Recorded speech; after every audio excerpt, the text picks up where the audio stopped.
Respectez votre temps de parole. Madame Léonie.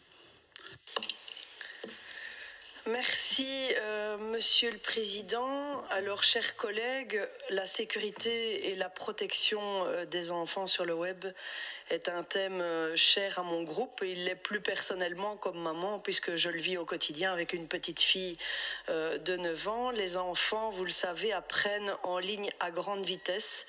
Ils expérimentent. L'environnement numérique est une opportunité pour réaliser des droits importants. Le droit à l'instruction, le droit à l'information, le droit à l'expression, c'est essentiel pour l'émancipation.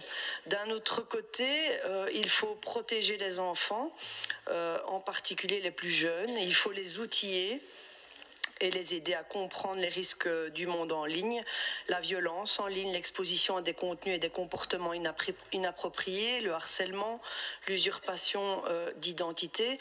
À la base de la résolution que nous votons, nous trouvons donc la résolution initiée par M. Freilich, que je trouve intéressante sur le plan technique. Des logiciels de contrôle parentaux existent sur le marché, de toutes les gammes, de tous les prix. La mesure proposée était de rendre obligatoire et gratuit ces systèmes de contrôle parentaux, tant pour les fabricants d'appareils que pour les fournisseurs d'accès à Internet.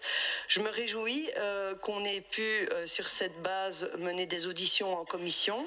Je retiens en particulier l'intervention du délégué général aux droits de l'enfant et celle de Child Focus, qui ont insisté l'un et l'autre sur l'importance d'inscrire cette mesure dans une approche à 360 degrés, avec des solutions technologiques, mais aussi des objectifs d'éducation, une ligne d'aide pour ceux qui rencontrent des problèmes. Les outils de contrôle parentaux sont une partie de la solution, mais ils peuvent générer un faux sentiment de sécurité s'ils ne sont pas inscrits dans une approche beaucoup plus large. Des initiatives d'éducation aux médias, de sensibilisation à un usage raisonné des écrans, des initiatives de prévention des maltraitances existent déjà au niveau des communautés. On pense par exemple au programme Yapaka en Fédération Wallonie-Bruxelles. Il s'agit d'un autre pilier à renforcer. C'est à juste titre que la résolution introduite par Madame Kremers insiste sur ces aspects, ainsi que sur la nécessité d'une coordination des initiatives au niveau national qui doit bénéficier aux actions déjà menées par Child Focus sur le terrain.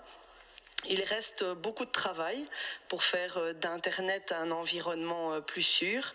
Cette résolution est un acte important, un point de départ, mais je me réjouis du texte que nous votons aujourd'hui.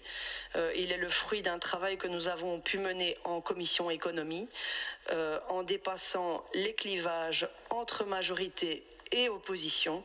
C'est super important pour moi et mon groupe soutiendra donc cette résolution. Merci, Madame Léonie.